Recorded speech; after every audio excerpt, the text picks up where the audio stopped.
So, my name is Anju. I'm the events coordinator here at Another Story Bookshop. For those of you who are new to the store, welcome.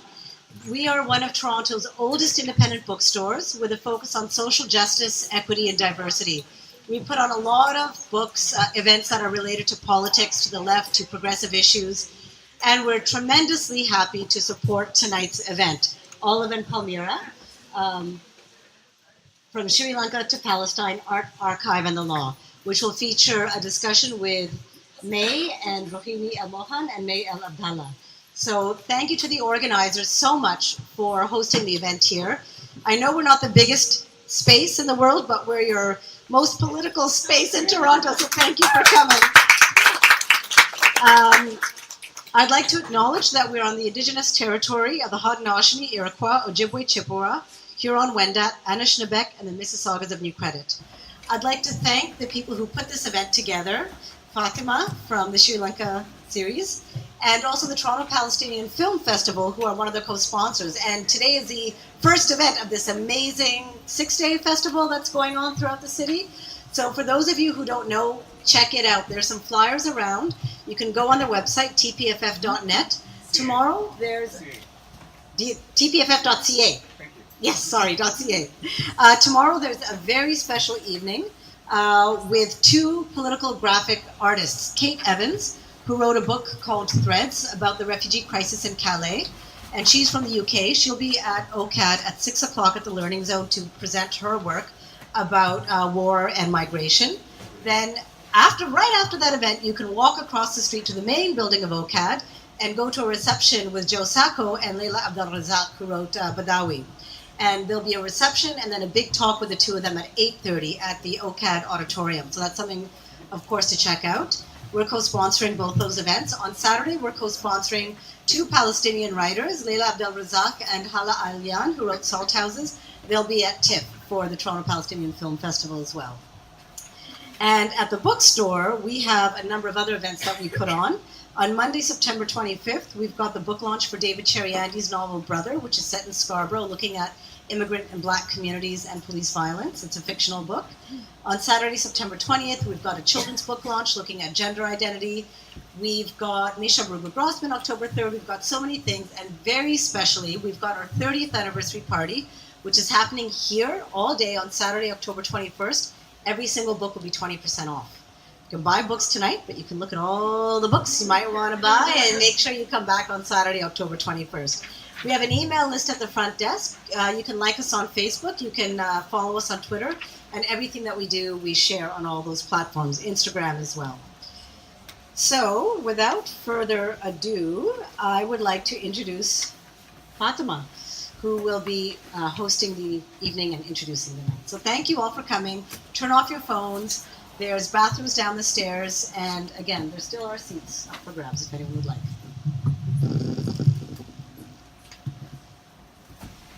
Hi everyone, marhaba, wanakum. Thank you so much for coming out. It's really amazing to see such a full house and to see so many beautiful people in this room. And it's really a pleasure to be with you today here on the lands of the Huron-Wendat, the Seneca, the Peton, and the Mississaugas of the Credit River. And I really wanted to start with that, even though I know Andrea has been really kind in taking us through the land acknowledgement, because it seems to me that the conversation that we're having today in particular really demands a particular sort of ethical imperative, imposes an ethical imperative on all of us and on myself in particular. And that's because we're gathered here today to talk about places and homes that are far away from most of us, far away physically, but obviously in practical and emotive terms, places, realities in Palestine and in Sri Lanka that continue to structure our lives here and the lives of our families, our loved ones, and our communities. And so in the placing together side by side of these two countries from the global south, it would seem that that's where the transnational element of this conversation comes from. But to my mind, really, it's transnational by virtue of the very fact that we're here talking about occupation while on occupied lands. And so when I think about that and I think about what it means to talk about violence in other countries, it seems to me that our loyalties have to be first and foremost to indigenous sovereignty movements here in Canada. Because if our commitment is, for example, to ending occupation in Palestine and in Sri Lanka, then it means that our commitment must also be to ending the occupations that we're enmeshed in here in Canada. And that's especially true for immigrants and for people of color who are often called upon to stand up as proof of the successes of the Canadian state, right? So oftentimes we're held up as examples of the performative politics of recognition and representation. That is to say, when we see Tamil people, when we see Muslim people enter or have a seat at the table of party politics, that we're expected to be very grateful for just our presence there. And yet what I want to remember is, for myself anyway, in 2009 when I was living in Vancouver, this was when the first boats of Tamil refugees fleeing Sri Lanka started arriving post-war. And in 2010 again, so we had upwards of 500 Tamil people arriving in Vancouver, not in Toronto, that MIA has called the Mecca of Tamil peoples, but in Vancouver. And the immediate response of the Canadian government was to detain them. So that meant including not just mothers and young people, but newborns, babies that had been born on those boats. And so when we think about what it means to be in Canada, talking about violence in Sri Lanka and in Toronto and in Palestine, when we're often taught to talk about these things through the veins of party politics or through the veins of interstate relationships, I would ask that actually, in lieu of patriotism, maybe what our loyalties should be is to the most oppressed among us and to ourselves and to each other. In any event, on the transnational tip, I really want to thank the Toronto Palestine Film Festival, who, as we know, are kicking off their 10th anniversary this year, and I'll let May and Majid talk a little bit more about some of the events that really closely parallel what we're going to be talking about today. And I want to extend a special thank you to Dania Majid, who isn't here today, I think, who's been especially instrumental in putting together this collaboration. Thank you also, of course, to our hosts, Another Story Bookshop, and to Andrew and Carrie, who I think had to step out, who, as we know, are celebrating their 30th anniversary this year. And that's no mean feat, right, for a bookstore in Toronto, let alone an independent bookstore. And I think what we see today, and in the longevity of their contributions to Toronto arts and culture, is that commitment to community and to social justice. So thank you for that love, and thank you for letting us return it. Thank you to Arabi, who's in the back, who made the really, really delicious vade that I hope you've all had a chance to enjoy. I know a few of you have told me that's why you're here today, so thank you, Arabi, for bringing us together. Thank you to Sarah Tariq, who is filming today. We'll be recording this and archiving it on the website, and who's been such a help with all of the tech paranoias and anxieties that I'm going through. And obviously this has been a collective effort, not only in the ways that I've just mentioned, but also many thanks to my partners in collaboration in putting this event together, Kira Balini and Mirisha, who is somewhere in the back there. And last but not least, thanks are also owed to the Transnational Law and Justice Network at the University of Windsor's Faculty of Law, who provided us with financial assistance, and to the Tamil Worlds Initiative at the University of Toronto Scarborough for their assistance. So I thought I'd do a little bit of a backstory as to what the Sri Lanka series is. And basically it's a leftist community public lecture series. This is the first of our events, and the goal is to examine the ongoing toll of the Sri Lankan war's repercussions. And so this is explicitly then about the context in Sri Lanka after the war. And for folks who aren't familiar with the war in Sri Lanka, it formally began in 1983 and it formally ended in 2009. And I use the words formally quite intentionally because obviously peace remains something that eludes us, I think, on the island. And it was in really basic terms, a question of Tamil separatism on the island. And the Tamil separatist group that emerged as the most powerful would be the LTTE, so the Liberation Tamil Tigers of Elam. And they would serve as the de facto government of the Northeast in the latter years of the war. But this series in particular, what we're trying to do is survey sort of the landscape of this alleged sort of present day peace in really broad terms on the island. And so some of the things that we're looking at include, for example, artists and the role that they've played in documenting displacement from the north in particular, as well as lawyers based in Colombo, for example, who are challenging Sri Lanka's anti-terror laws that have a lot of resonance with the anti-terror laws that we're facing here in Canada. We're also interested in thinking more deeply about the plight and the struggles and the activism of plantation workers. And so these are folks who are the descendants of or who are Tamil plantation workers working in the hills of the central province of Sri Lanka, whose descendants or who are descendants of Indian Tamils who arrived in the island like as early as the 1900s, and yet because of that sort of lineage have been sort of evicted not only from the Sri Lankan state sort of imagination of what it means to be Tamil in the island, but even from mainstream Tamil politics as it pertains to like Tamil nationalism in Sri Lanka. And I'm really curious about the ways in which plantation workers in particular have utilized union movements to sort of spearhead some of their fights. An issue that we'll be taking up in our next session on November 14th is that of disappearances. So Sri Lanka currently ranks second in the world, outranked only by Iraq in the number of disappearances. And much of the activism that has broken out in Sri Lanka post-2009 with regards to finding people, trying to find out if they're even alive, has been led by women. And so that's what we're going to be talking about on the 14th at our next session. And I think one of the things about this session that was really important to me anyway was sort of contesting some of the unidirectional flow of information in politics. So the idea is often, or the practice has been that the diaspora goes back to the island, this language of going back, and of giving of sort of the liberal knowledge that we've attained here, or the notions of multiculturalism that we've absorbed here. And what I think more than ever we need to be reminded of is that people on the ground in Sri Lanka, in the north and the east, are really taking on these struggles, obviously themselves, and it behooves us to sort of sit back and listen. So to that end, we will be recording this in the hopes of sharing this conversation on a broader platform. There will be future events. There is a mailing list. Please sign up at the back. And as I said, the next session will be on Tuesday, November 14th. With regards to today's event in particular, what is the olive? What is the Palmyra? So the olive obviously is a really massive symbol of the Palestinian homeland and Palestinian resistance. And the Palmyra itself also is a type of palm tree that is widely found in the northeast of Sri Lanka, and is also itself a symbol of resistance and resilience. And so for me, the idea, the image of vegetation, of the trees on which we rely, are really evocative of land, the questions of land, and the things that we call home. And in their degradation, we then see like a really material and symbolic degradation of people's rights to self-determination. I'm really excited to be starting off this series with the Seasons of Trouble. So just a really quick backstory. Thank you. This is it, and we have copies at the back for sale. So basically, the book follows three people. It's nonfiction, and it was written by journalist Rohini Mohan, who will be joining us very shortly. And it follows three people, one of whom is Sarva, a young man who lives in Colombo, who's abducted by Sri Lankan state forces shortly after the war on the allegation that he was a member of the Tigers. He eventually is able to get out of detention, and he then commences a sort of a flight out of Sri Lanka. And we follow sort of both the course of his abduction, his detention, and then his attempt to seek asylum in the global north. Then there's his mom, Indra, who attempts to find him. So I think this is one of the things that's really stylistically interesting about the novel, is that we know what's happening to Sarva, but Indra doesn't, because she's looking for him. He is one of the disappeared, one of the thousands that disappeared in Sri Lanka, and we follow her attempt to find out where he is, and eventually her attempt to get him to safety.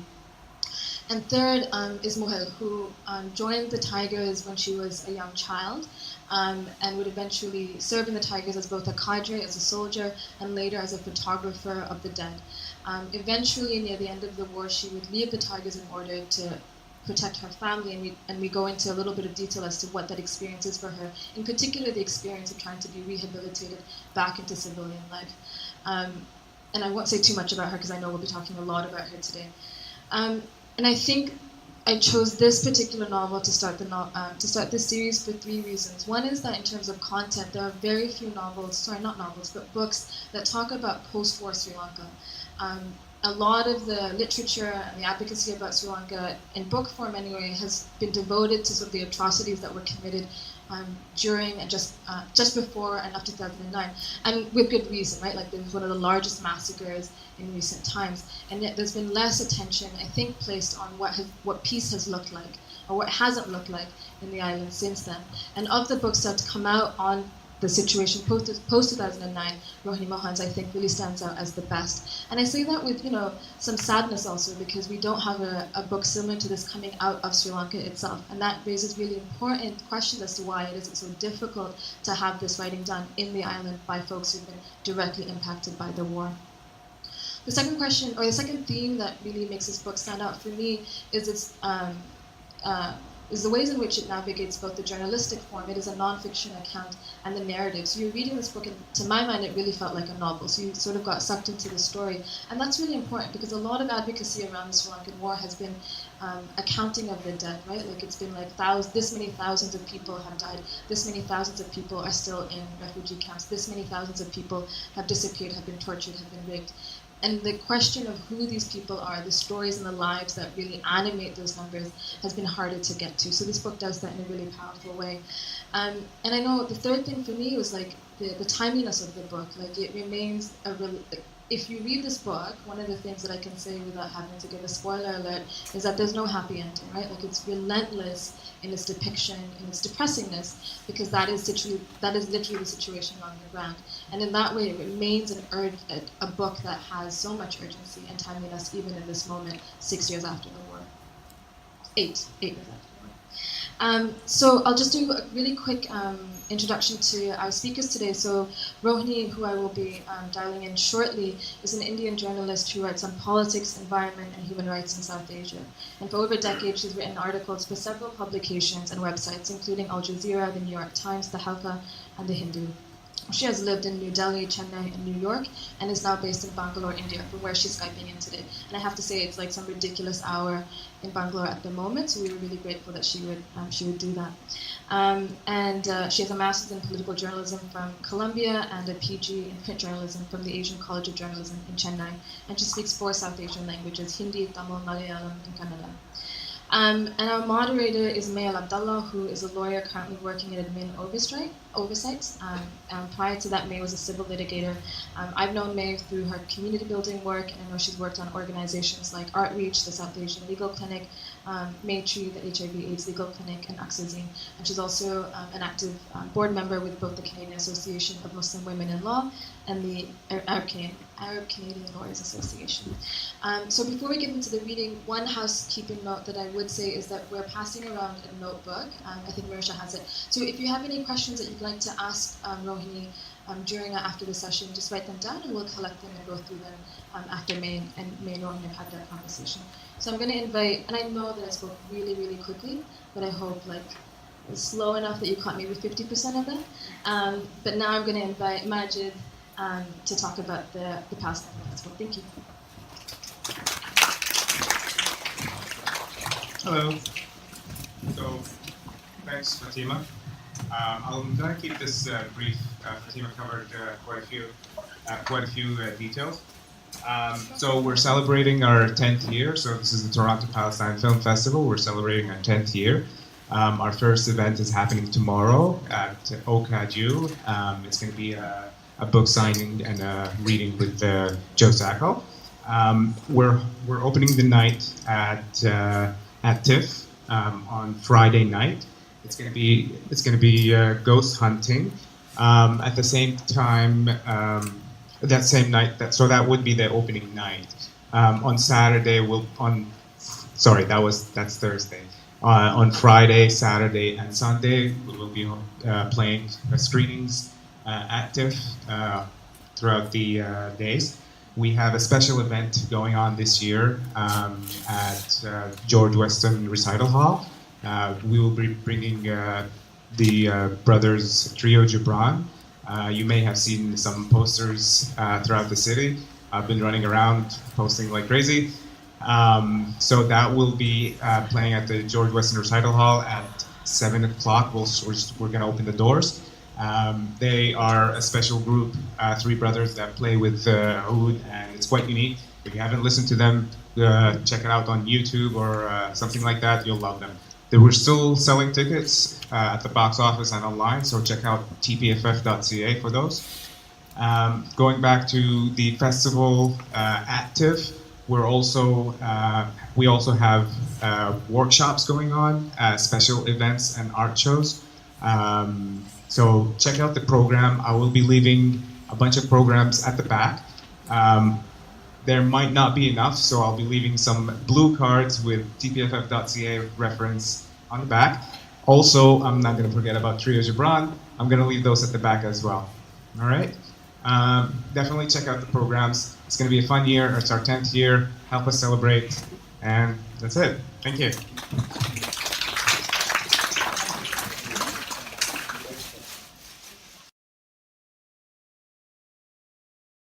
Thank you. Thank you, Fatima and Andrew, for those introductions. I just wanted to thank Fatima in particular for inviting TPFF to be part of this event. And it actually came out of some very organic, natural conversations that Fatima and I were having over dinner one night. One of the themes at TPFF this year is archive and memory. So on the Sunday in particular, and I encourage all of you to check it out at tpff.ca, there'll be 3 documentaries screening that speak to memory and archival tensions. Those are Mwas, Looted and Hidden, and Off-Frame, Revolution Until Victory. So there's never a perfect analogy between conflicts or between struggles, but I was very struck as I read The Seasons of Trouble with some of the themes that kept coming up. In the documentaries that we'll be screening at TPFF, they're really dealing with historical archives, mostly, especially in the case of Looted and Hidden. What is amazing about what Rohini has done is she's created a living archive of something that is still ongoing. And of course, in Palestine, things are still ongoing, as we all know. Some of the things that struck me as being thematically similar between the 2 conflicts is the way that memory is seen as a subversive act. You see this in The Seasons of Trouble with the criminalization of commemoration of the victims of the Civil War. There is some suggestion in the book of that people are afraid to commemorate the dead because that instantly places you under suspicion. The Israeli historian Ilan Pape has talked about something called memoricide, and that is the suppression of Palestinian narratives in favor of a Zionist or Israeli narrative.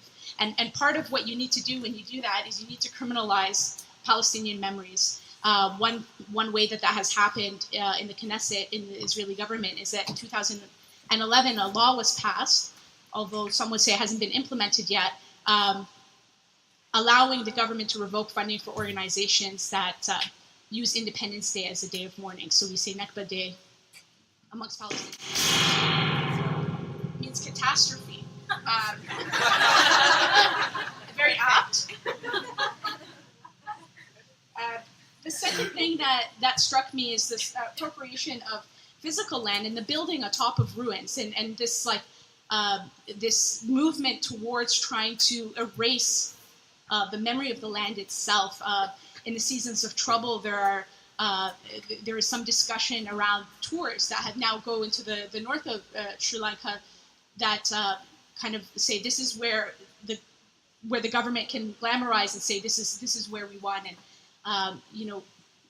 reappropriate that land as a place of victory, but while erasing the persons that were displaced there. This is covered in one of the documentaries quite well in terms of the Palestinian context. There is something called Canada Park that it was funded largely from donations in Canada that sits atop of the Palestinian village of Mwas. So the documentary Mwas follows the filmmaker's journey of reconstructing what that village used to look like. Thirdly, the desire for self-representation. There's a lot of discussion in the book about people's desire to tell their stories. So wherever they meet somebody, they want to tell their story. There's a real urge to document, to photograph, to create film and art and poetry that speaks to the Tamil experience. Similarly, TPFF itself is a celebration of that similar impulse amongst Palestinians. So that gives you hopefully a bit of context about where I see the linkages, and I'm sure yourselves see many other linkages as well between the 2 places. And without further ado, I think we're going to get into this. So thank you all for having me. And it's 5 in the morning here in Bangalore. So I've caffeinated adequately, but forgive me if I'm searching for numbers and figures, and there's a lot of details to remember in this horrifying story of the conflict in Sri Lanka. But I'll try my best, because this is something that I spent a lot of years working on and still am very connected to.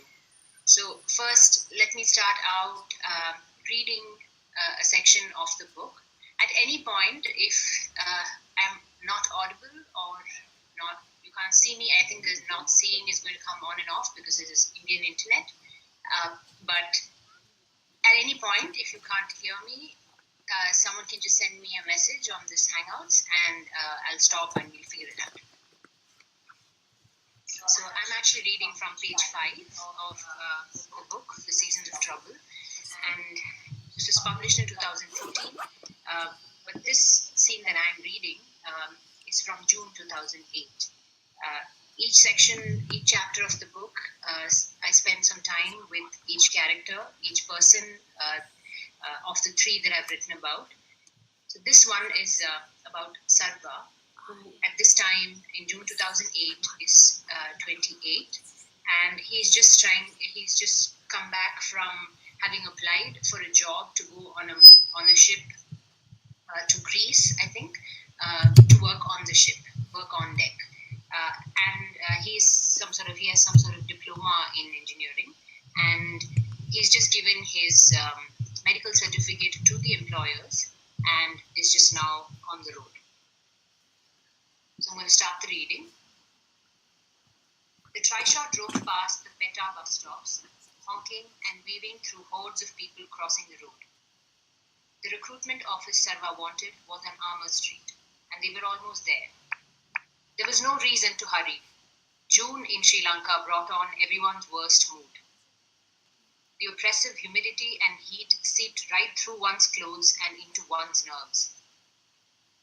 The stream of shops selling mobile phones and pirated CDs gave way to forklifts, iron scrap, and hardware shops. This part of Colombo always looked plundered, the predominance of grey concrete and rusted metal signaling heavy demolitions just beyond view.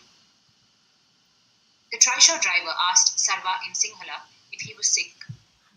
He had seen the stamp of the doctor's office on his papers. No, it's just a checkup, Sarva replied in Sinhala from the back seat, scooting closer to the driver. For a job on a ship. When he bent his head to meet the driver's eye in the rearview mirror, Sarva saw, from under the array of decorations hanging above the windshield, a white van standing near the recruitment office across the road. The trishaw driver didn't seem to notice it. He was making a U-turn around some workers digging up the road. Sarva felt his heart race. This was not good. No white van was ever good. Turn around, Sarva hissed. The driver looked over his shoulder. Huh, did we miss the place? At that moment, 4 men got out of the van. 2 of them started to walk towards them. Turn around, Sarva was shouting now. The driver hit his brakes and was just shifting to reverse when the 2 men from the van caught up and hopped in. Who are you? Sarva stammered, trying to squeeze out of the now cramped back seat. One of the men then grabbed Sarva by the trousers, removed his belt, and pushed him out of the vehicle in one motion. They took everything off him, the medical report, his wallet, his mobile phone. They used the belt to tie Sarva's hands at his back. At the wide car park nearby, with traffic still whizzing past, the bigger man threw Sarva on his knees. Standing above him, the other man screamed questions at him. Is your name Sarva? Yes. Do you have 3 artificial front teeth? Yes. Have you been to the Vani? No. By now the trishaw driver had begun to yell, Kidnap, help. A small crowd of labourers gathered around them. Some people were shouting, Hey, what's happening? One of the men from the van flashed them an ID, held it high above his head. He was a plainclothes policeman, he said. Pointing to Sarva, he snarled, This is a Kotia, a tiger, a Tamil militant from the LTTE. The driver fell silent, the crowd disappeared. Later, Sarva would wonder what happened to the driver after that. Did he drive away, in fear or out of indifference or hate? Did he wait to be paid for helping them set this trap? No one could be trusted. The men dragged Sarva towards the white van. Its windows were tinted and rolled up. He was made to crouch in front of the passenger seat beside the driver. A man clambered onto the seat and pressed his feet to Sarva's back. The door was slid shut. He counted 6 or 7 men before he was blindfolded. They drove about for half an hour, perhaps less. Sarva swayed with the sharp turns the van was making. The man above him gripped Sarva's curly hair to keep his balance, but did not remove his hand afterwards. Dirty boots dug into his back, and now this hand. Sarva had seen goats taken like this to the slaughterhouse, bleating all the way. A Muslim Nikambo once told him he always killed the noisiest goat first. The quiet ones were smarter, Sarva had decided. Sure, they were still going the same way as the rest, but they managed to stay alive a little longer. He tried to quieten his thudding heart. He breathed more slowly. He wanted to heighten his other senses. In school, a rich boy who had once been kidnapped for ransom led the police to his kidnapper's lair entirely by retracing the sounds he heard while they drove him blindfolded. Sarva tried that now. Inside the van, no one spoke a word. The traffic noise and honking had begun to subside. He couldn't focus. Why is this happening to me? He wondered. The van slowed down to what seemed to be a gate and then stopped. Sarva heard the door open and through his blindfold saw light flood in. He was pulled out of the van and taken up some steps. He heard a ship's horn. That gave him the first piece of real information, and the only one for a long time. It was somewhere near Colombo's harbor.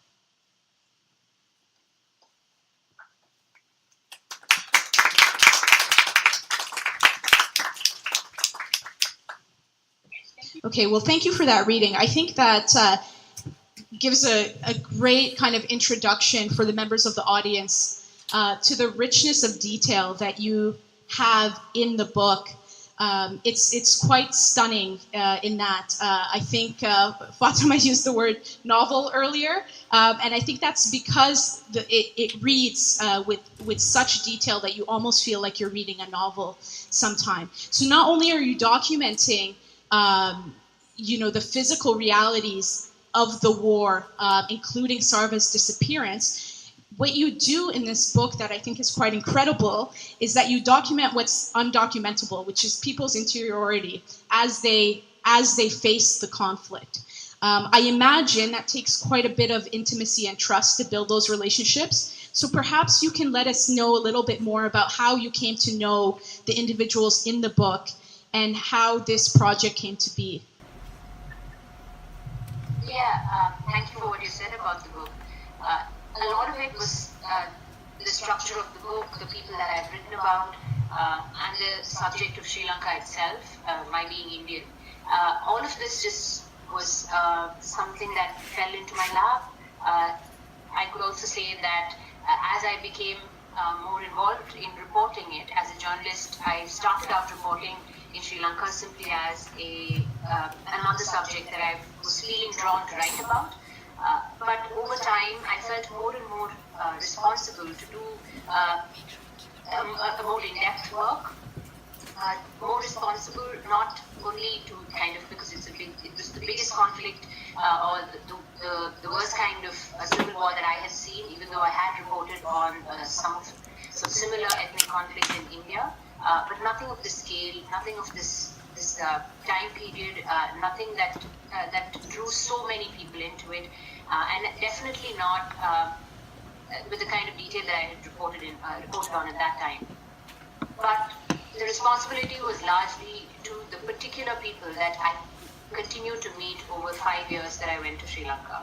And during that time, I didn't publish anywhere because I never felt confident enough, never felt that I knew enough to actually be able to publish. And even when I did, start writing, it was not again because I felt any more confident or any more clear about what this war was about. I knew more details, of course, and I had more insight, but it didn't still make sense to me.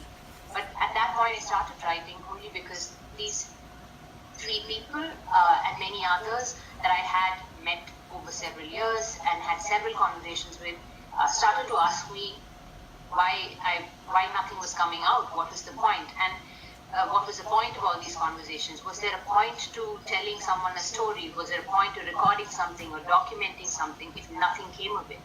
At that stage of absolute desperation and absolute lack of hope, I decided to start writing, actually. Also feeling similar lack of hope that the people I was talking to had. So this was, it began actually when I was doing a master's. I worked for 6 years in India before I went to New York to do my master's in journalism. And at that time, there was a master's thesis, and this was. I'm sorry, we lost the connection there. Where you had left things off, you were talking about your graduate studies and how, I don't know how long you kept talking after that, but that's the last thing we heard about. So if you want to continue from there. Yeah, thankfully I didn't go too long after that. Okay, I have feedback. Now it's gone. All right. So I was just saying, so that was 2009 when I was doing my master's, and that was the time the war ended in Sri Lanka. And this was what I was reading in the newspapers when I was in New York. But around me, it felt like there was a distance around me because. Can you still hear me? Yes. Okay. So your video is disappeared. So at that time, I felt the disconnect was that for me, it was a massive thing that the longest civil war in South Asia had come to an end. And at that point, I only knew, so I speak Tamil and Malayalam. I'm from, my parents belong to both these communities, but I had no connection to Sri Lanka before that. I grew up in Bangalore, and I had no idea of this except that, the Indian Prime Minister Rajiv Gandhi was assassinated by an LTT suicide bomber. So that was the first time as a child I heard of it. And then my father had told me, my father who grew up in Tamil Nadu, but who had moved to Bangalore, which is a different state next to Tamil Nadu, in a state called Karnataka. And he told me about some of this. But, as parents do, I was shielded from a lot of the detail, and I had no idea what it was about. So it was really in 2009 that on my own I came to this civil war, but actually when it was over. And I told my professors there that I wanted to travel because it was a journalism degree. I wanted to travel there and write, and I did. So the first time I went there was when I met Mughal, the person that I've written most about, and I became quite drawn to. And I met her, I think, within the first 4 days in the camp. This was a time in 2009, December, when it was really hard to travel around Sri Lanka, so I was undercover. And journalists and activists weren't allowed, so I was undercover as a student trying to find out, as an Indian student trying to find out if women in the camp needed something. And of course, they needed a lot of things in the horrifying conditions of the camp. So Mughal was one of the people who came and spoke to me. And we had 5 minutes. And from then on, it was like, in just her question, in which she just said, anyway, you're going to come and go away, she could tell that I was more than someone just finding out if women needed sanitary napkins. She had a sense it was more because of the questions I may have asked. But she said, anyway, you're going to come and go away. What's going to change for us? And that is a question that journalists hear often. I've heard that many times, but in those conditions, somehow it stuck with me. And over the next 5 years, I kept going back and had the same conversations, conversations with the same people that I met. Some, like Mughal, I met for 5 years. Some, like Indra, I met for 4 years. Some like Sarva, who I didn't know whether he existed or not until the very end. It was only in 2013 I met him in the UK when he was there to seek asylum, and that was when he became, I saw him for the first time. Until then, he was this ghost who had disappeared, and from the section that I read, that was all I knew about him, that he disappeared off the streets of Colombo. And I met him many years later, in 2013. So with him, I had 3 full months of walking around in the streets of in a city in Wales where he was waiting for asylum. While the others, we had to talk quietly behind closed doors and stop talking when someone entered the room. There was no public way in which we could meet because this was in Sri Lanka. So this was the way in which these were not just 3 people that I spoke to. There were, I would say, at least 8 people that I met and spoke to in depth, and 8 possible people that I could have written about. But with a process of kind of verification of their stories, and with how much access they gave me to their own families, friends, documents, and my own kind of gut instinct about how much I could trust their stories, how much they could trust me so they would open up more. A combination of all this led me to write about these 3. So as I was saying, you go through the years 2008 to 2013, so for a number of years after the end of the Civil War. But of course, for the individuals that you cover, there is no end. They're still dealing with the traumas, and we don't know the fate of one of the individuals, although maybe you can speak to that a little bit. When we typically think of a story, we think of a beginning, a middle, and an end. There is no end here. So how were you able to choose the point at which you were going to publish the book, essentially stop reporting, publish the book when there may be no closure to be found? So it was the longest project I'd ever reported on. So 4.5 years was a long time, the longest I had ever reported on something. And I could have gone on, and I could still be reporting because not much has changed. While there's some effort, I mean, a big change is that the despot who was the president before has changed. That's all. So there's a bit of a mild despotism now in Sri Lanka, but otherwise I could have just gone on reporting. But I stopped when I had a feeling that, as I said earlier, that something should come out now. The more it had been 4.5 to 5 years, and the more I read, it felt like there were so many people still waiting to tell their stories, and very little was coming out. You could hear stories from the diaspora that left, from people who became diaspora, people who left Sri Lanka, but you didn't hear stories, as many stories, except as a collective from Sri Lanka, people who still live there, still going through the aftermath of the war, of its end, of the changes in the country, and there was very little of those stories.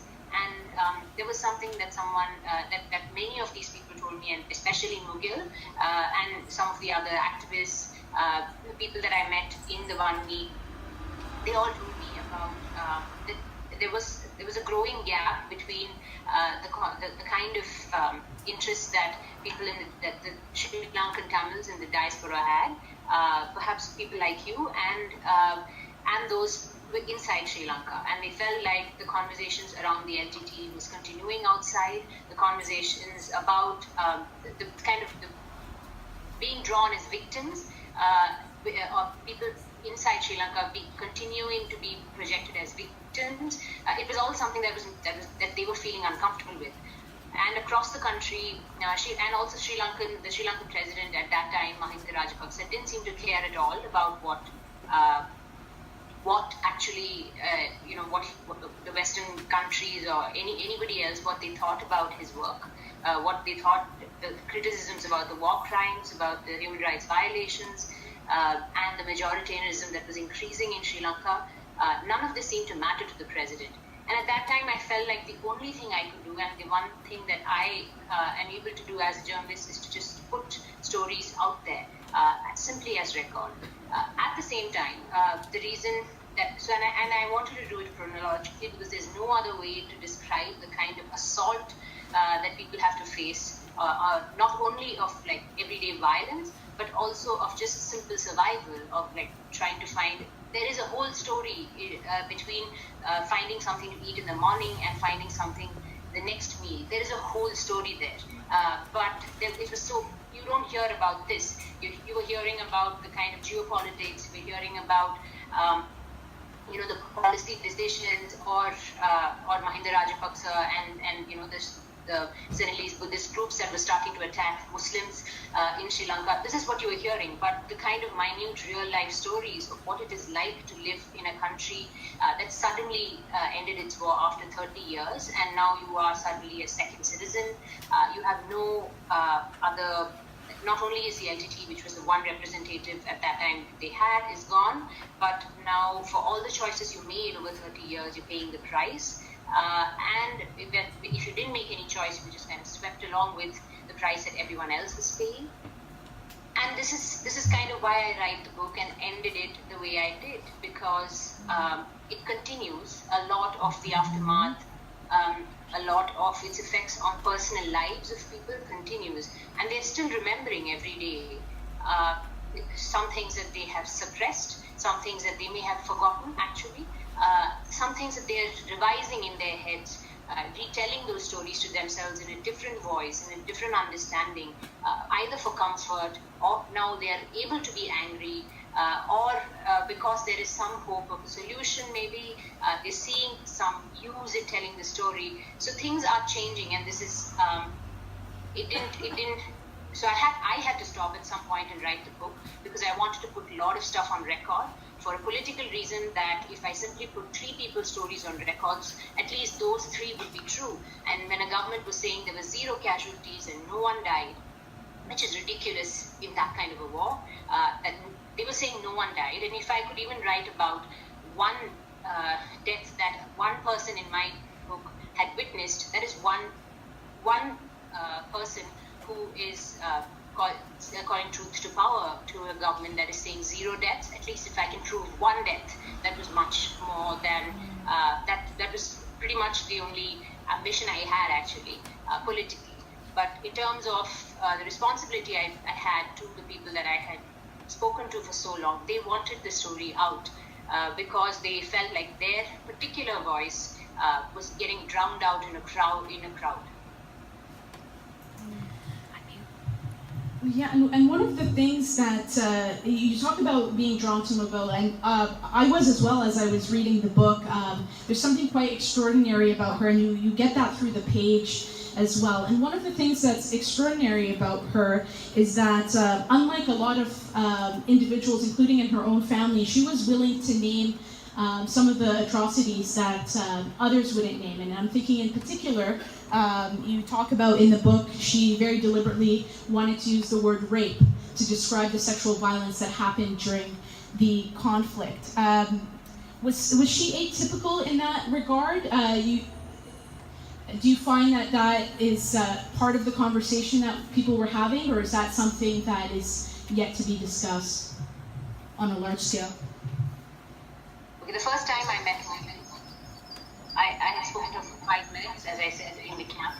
But after that, the second time I met her, she talked to me and used this word rape to describe something that she saw when towards the end of that was the last day she was in the LTT. She had been recruited at the age of 13, and then she had an injury, so she was pulled in towards the end, 2008, to lead a group of girls who had been forcibly recruited by the LTT, and it was clear they were forcibly recruited to her. And she was still loyal to the Tigers, and she was taking them around, taking them through the forest when the Sri Lankan army, some members of the Sri Lankan army kind of found them, and she described to me the horrifying rape that she witnessed. And the first time she spoke to me, I don't know if it was because, I don't know why she used the word, but it was atypical, not only for someone who for her to use an English word, because she spoke in in pure Sri Lankan Tamil, Vanni Tamil, which had very few English words, and I was speaking my Indian Tamil, also a very urban Indian Tamil. So I don't know it was because of that she tried to use an English word, but actually I think there's more to it. She was shocked by what she saw, and it was something that she was thinking of. And this was the only time she mentioned it to me. It was the word is not only atypical because she used it in English, but it was also because in South Asia, and I know this from experience of reporting on gender violence, most people do not, except maybe activists or people in the courts don't use the word rape. They use euphemisms. They say, you know, she was ruined, or in whatever language, not just Tamil. They say this woman was ruined, or, you know, she was. There are lots of words for this. You know, she was taken. She was destroyed, and there's something to an honor of a woman that was destroyed.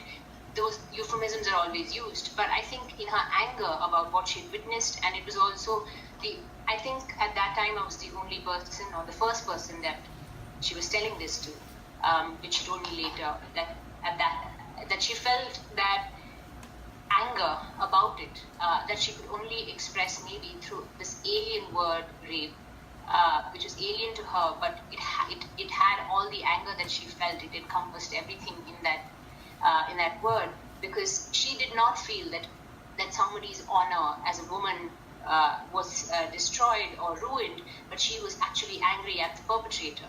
And this was the clarity with which she was talking about the violence, but she was also angry not just at the rapist, but also at people who had put those girls in that position, that they could be so exposed, so vulnerable to a force that they had no idea or no chance of surviving against.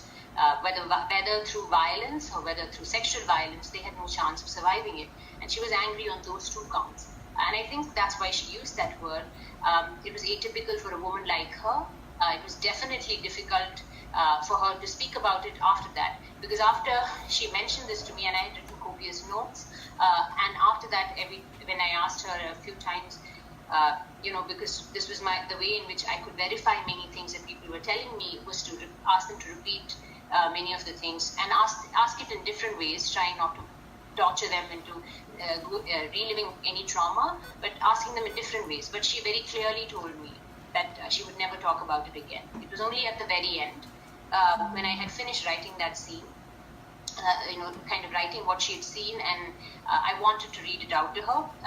She understood a little bit. She definitely understood English. I don't know if she could read it. So I read it out to her, and I said, "Have I written correctly?" Because she told me very clearly what she had seen. There was no doubt, with the kind of detail that very few people do.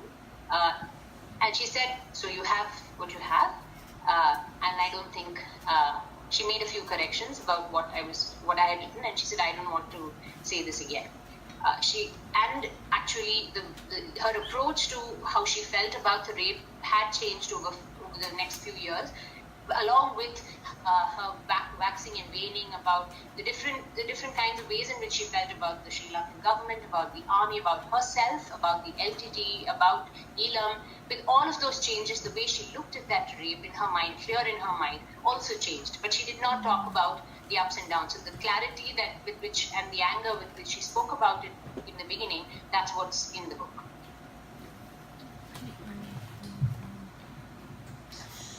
You touched on the idea of verification, where you asked the individuals that you were interviewing to repeat their story multiple times, so you were able to verify.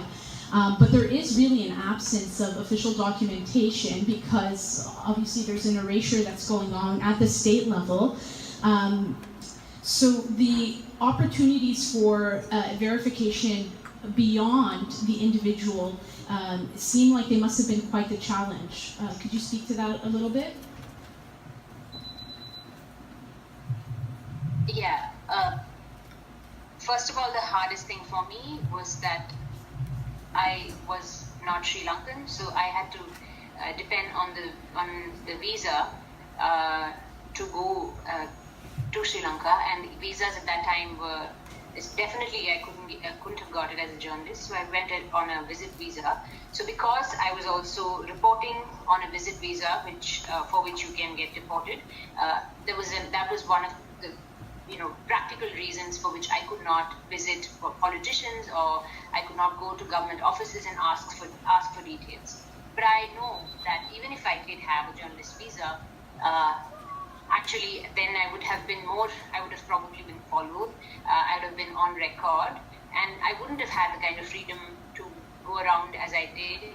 I wouldn't call it freedom really, but whatever, relative freedom to go around as I did and report on people. So and meet people, make sure that they don't get into trouble, but meet them without being at least followed, and meet them undercover. So this is a practical reason for which I could not approach them. But in the last year when I went, I did go officially because I wanted to try and get official responses. I wanted to meet people, if not to get them to answer my questions, but at least in the checklist of the things you have to do as a journalist to go and do it. I didn't have much hope for any truth from them, because I know governments lie all across the world. Governments lie, they hide, they deceive across the world, and I don't have much trust in governments, but there are some people in every government who you can call on, who will tell you some truths, which I did. So I did that without them being quoted officially. I did meet people who wanted to leak certain documents. So there are some things from the Defense Ministry, from the Ministry of Defense, from the President's Office, and also from the Sri Lankan Army that I have not quoted, because that was not in the structure of my book, and neither did they want me to quote them. But some of the things that people did allege, for example, the kind of the way in which the decision was made to attack the no-fire zones, to attack the hospitals and medical centers. Some of these were confirmed to me by some people in the army, some people higher up, at the lower level, from soldiers who I met. Because of that 1 year in which I tried to get official response, or what in my mind it wasn't official really, but in my mind it was the other side in some sense. The ones that I have been hearing as perpetrators from all the victims of the war that I was talking to. But I wanted to get that side, because you really actually, there's a lot that opens up when you explore all of the sides. And there's not two sides to this at all. And that gray area was something that I understood after I met some of these people, especially one Sri Lankan army soldier who was on holiday because he was unwell, and he was back home in a southern village, in a village in the south in Sri Lanka. And I visited his family, through some other friends and contacts, and it was remarkable how he saw the war, and he was so proud of his government. He was so happy about what he had done. He had a story to tell his grandchildren forever, and his parents were proud of him. I was actually contemplating writing about him as one of the characters, one of the people in the book, but eventually his parents were very afraid for him. But one of the things that struck me in what they said was that he was doing a job, and he just followed orders. And this is, of course, we know what following orders is and what it means across so many wars. Following orders is the kind of banality or evil, we can say, but also people who really deeply believe in it. And he felt he was doing, national service, and this was a 19-year-old boy. When I met him, he was 19, so he was actually younger than 18 when he was recruited in the Sri Lankan army. Of course, I'm sure he was told, he had given papers in which it said he was 18. And this was a boy who had seen so much on the field. And he said that, when I see the LTT, some of the soldiers that I had to fight, and I always thought that they're cowards because they did guerrilla warfare. But I realized that because this was the only time they actually saw each other face to face, and he said that they were so similar to me. They couldn't speak. They didn't have a common language, but he felt like they were so similar because they were all just following orders. They were all scared. They were all young. So in a way, you get a variety of responses when you try and get.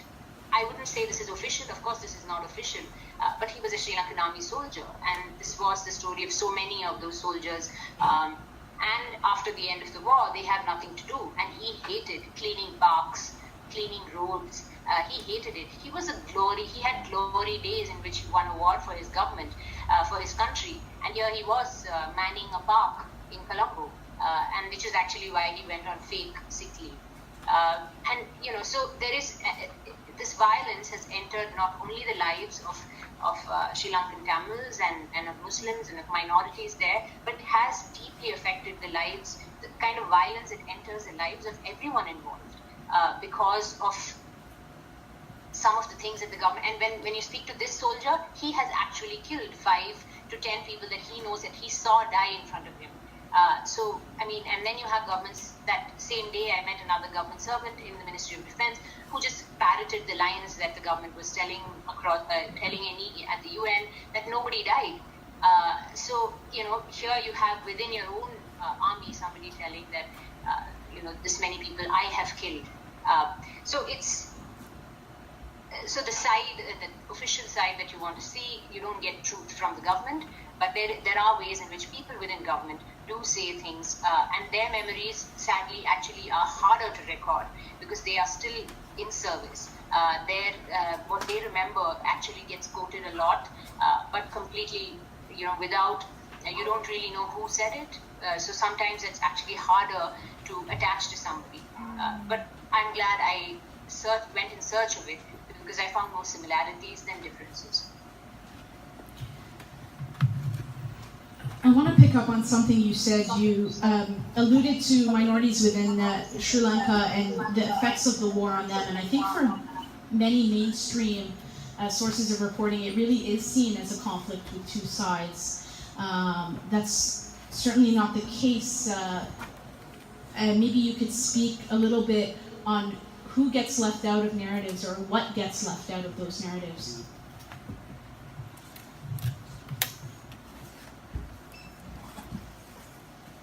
One of the first things that struck me while reporting in Sri Lanka was that there was such an attempt, so much effort put into making this a two-sided narrative, two-sided story. The effort came not just from the media, but the effort because of trying to simplify this very complex conflict, but the effort was also from the participants themselves. The Sri Lankan government wanting it to have one homogeneous narrative from their side, and whatever militant group was there at that time, whatever separatist group was there at that time, and towards the end it was the LTT which was the strongest. They also trying to present one homogeneous narrative, Tamil narrative, and these two are. It's useful for both participants to pit these against each other, but this is not at all the truth because both of them are sidelining so many other narratives. The Sri Lankan Tamil narrative, I realized, had so many levels where there was the caste, gender, and religion. All of this made such a difference, and I was really shocked to find out that there used to be Muslim, because they also speak Tamil in Sri Lanka, Muslim LTT soldiers. There were before, but they weren't by the time to the last decade. There weren't any because in the 90s they were asked to evacuate overnight, and all of these things that came out. Then you started. These are. I'm not going into them because I feel like this audience knows about it. But these are the voices that are left out. And this became very apparent because there was a person that actually it was Mogil that told me to in 2012 when the attacks when there were these Buddhist monks attacking Muslim establishments, attacking mosques and Muslim people. They had this anti-halal agitation, and at that time Mogil told me that this feels really like how our attack began, how they started attacking us. That was the first time. Actually, that was the second time. The first time she felt like there was something similar in her position as a Tamil and and another Muslim was that they were minority, and this she felt when she was in the camp, and she realized that Muslims were living in camps. Since she knew, since the 90s, since they were asked to leave from Jaffna by the LTT. So she realized that if this was the kind of life that they were leading, why did we do it to them? And this was not just her, there were many others who spoke about this. But until then, it wasn't useful to have this mixed voice. It wasn't convenient for a strong anti-government, anti-Sinhalese, anti-Sri Lankan government narrative, a separatist narrative, to include these voices, to understand that the minority. This is not unique to the LTT. This is across the world, that you want to have one strong voice, and that on the Sinhalese side, the Buddhist narrative is taken over, and a certain kind of Buddhist, those who I met monks who did not approve of all of this violence. They did not approve, and they spoke up, and they paid a price for that. They did not approve of of mosques being attacked, and when they spoke up, they were attacked. Monks were attacked by other monks, and this is the. Even within the Buddhists, there was a questioning. Within the Sri Lankan government, I mean, the one voice that nobody ever includes is the Vedas, which is the indigenous tribes, that have been almost completely wiped out. In Sri Lanka, I think there's negligible numbers living there, and they've also intermarried with other groups. So these are voices that don't get included at all. And the more you hear sidelined voices, the more you realize the holes in the narratives that the participants themselves are trying to push, the propaganda in it.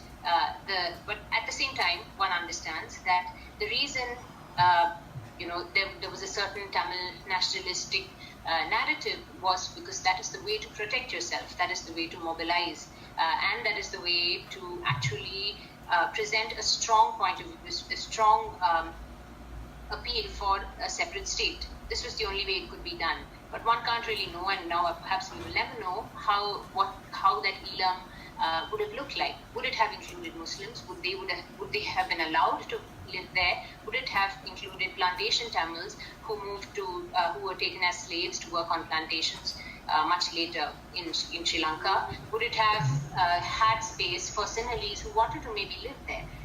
We don't know. We will never know. But these are the voices that very early on were removed from the narrative because it was inconvenient.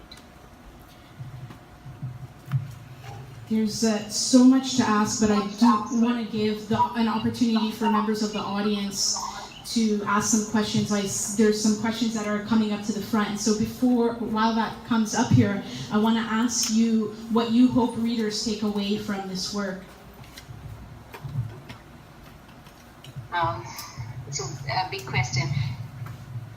All I hope is that a lot of although our conversation has also been very specific to Sri Lanka, a lot of the point of the book was to simply record the stories of three people whose stories I felt were universal, whose lives I felt were so similar to some of the other books that I was reading about the other, and I think because you'd written to me earlier about the difficulty of archiving things in conflict zones when there is a strong majoritarian enterprise that is suppressing all of this. And even today in Sri Lanka, there's very little space for people to simply mourn their dead, to even have, from having the kind of glorious LTT war cemeteries, which celebrated the martyrs. Now you can't even have a small plot to mourn your child who's 15 years old maybe, and who drowned in the lagoon trying to find food or trying to escape. You can't even mourn a civilian, a child's death today, because remembering all of this is simply criminal. Every recollection of what happened is called terrorism. And there are some efforts that the Sri Lankan government is doing, but all of that should be seen in this context, and that's kind of what I hope my book does. That and many other works that people are trying to do, even as art, even as simply recording diaries. It should put as much. I feel like this when there are as many stories out there as people, if possible, then we don't get to say that these things didn't happen. We don't, and that is at least the political reason for my book to exist. But at the same time, for those who have been through some version of this, I hope it by identifying similar things that are happening, they may be able to contribute in the future, I think. And I know that there are some people who read the book and have taken and helped refugees or asylum seekers. They've sponsored them across the world, and I know at least 12 people that I know of have written to me after having read my book in Australia and the UK, where they sponsored asylum seekers from Sri Lanka because they felt like they understood their plight better, what they were running from, and why they were how they were, and it was and this is, there are many ways. I don't really see what people take what they want from the book, but these are my reasons for it to exist, for it to be real, what people went through, for it not to be forgotten. And I have some questions from the audience, actually some of the questions that I wanted to ask as well, so this works out quite well. And of course, a question that I'm sure is on the minds of many, which is, have you followed up with the subjects of your story? Where are they now, and where do you see your responsibility as a journalist, or your obligation as a journalist, start and end? Actually, a journalist is actually quite, you write a story and you leave, but when you spend some time on it, it never leaves you. I am still in touch with nearly everyone that I have, that I spent a considerable amount of time over, and spent some time with. Some of those people passed away, and some of those people actually, we speak to each other every week. Some of those people, the people that I have written about, like Sarva, and he lives in the UK now, and we speak regularly. He has 2 children now. He's come fully to his own. The life in him and the kind of humor that he loved to exhibit, all of that was suppressed for such a long time, and I can see him now fully be himself. He likes to talk often. One of the only complaints he had with what I had written about him was that I didn't paint him handsome enough in the book. And now that's kind of, he sends me pictures of himself saying, now am I handsome? Now am I handsome? So, he's fully himself now. And it's good to see someone really survive and come out of the kind of horror that they went through. And his mother, who lives in Sri Lanka still, she came to a reading that I did of the book during the Gaul Literary Festival. There was a leg that they did in Jaffna, which was wonderful, really. And so I did a reading of the book there, and she attended. We spent like a week together, going to places, kind of doing tourism. She forced me to visit some temples, and of course, when she sat in the hall and she read, she couldn't. She was just sitting there and crying. And Mogil was and her family, some of her family, some of those people also came to, but they couldn't sit through it.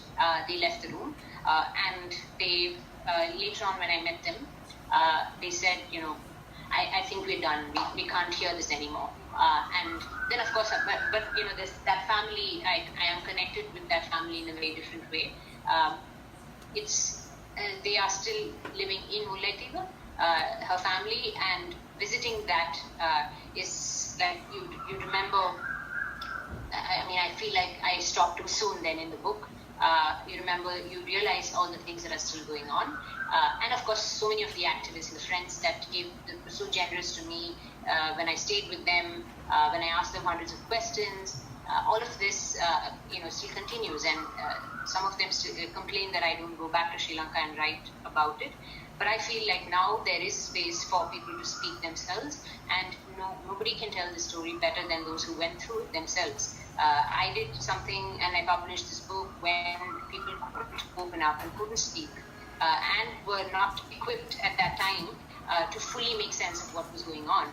But there are many ways in which people are doing it themselves now, and I think that they're doing a much better job than I ever could dream of doing, because they've gone through it themselves. I feel like a journalist's responsibility ends with telling one story, but no story can be told better than the person telling it themselves. And I think we just have time for one more question, so I apologize to the individuals that wrote questions that we're not able to get to.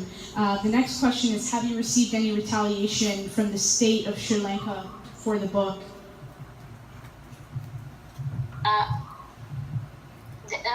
I don't think there was any retaliation. I think primarily because the book is in English, and I have no doubts I'm not going to give myself any airs, and also because it's text.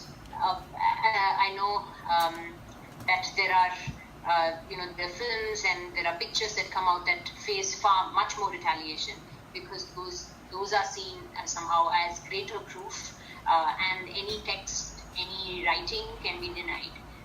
The government denies any video that comes out also, but I think they're more afraid of those than they are of books. I think. So in a way, I think they try to kind of ignore it. My book is now being translated into Tamil, and hopefully it will also be in Sinhala. And I don't know if this will make any difference, and it's also some years since the end of the war.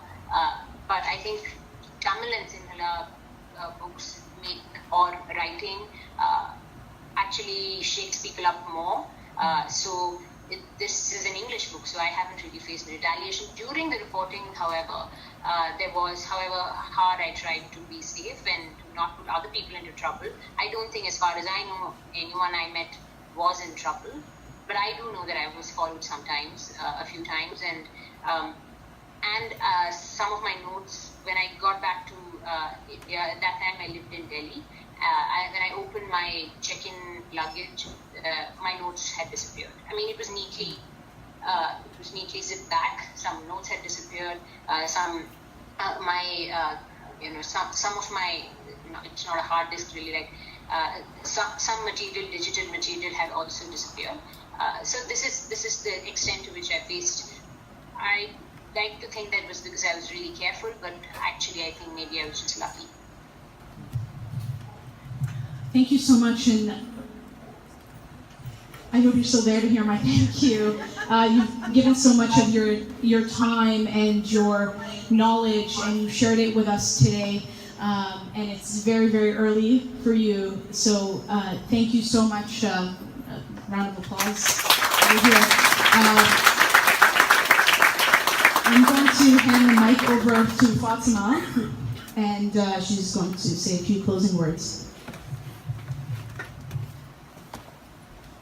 Hi everyone, thank you so much for your patience with all of that. I mean, I think it sort of literalizes some of the difficulties that we face in just hearing or transmitting these stories. So thank you for your patience. And thank you to May for all of your humor and graciousness in dealing with all of the various tech hiccups we have. And again, thank you to Rohini so much for joining us from Bangalore in the small hours of the morning.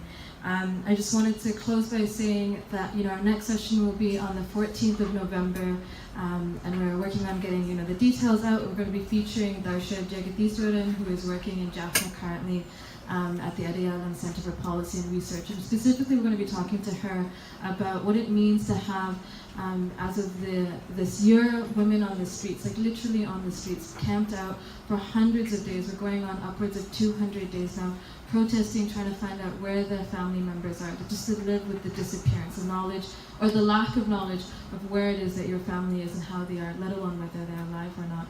And what it means for it to be women who are leading the charge on that kind of activism, and also how to sort of shift from the local, the hyper-domestic level of being on the streets, outside army camps, to the international level, which is often where conversations about state violence and about wars against humanity occur, which is at the level of Geneva in the UN. What it means to make that kind of shift, and what is lost in translation when we move from work on the ground to work in international courtrooms. And so that's the hope for our next session on the 14th of November, and I hope we'll see you then. And again, thanks so much for coming. Where are the folks who are sitting when you get up? If you could just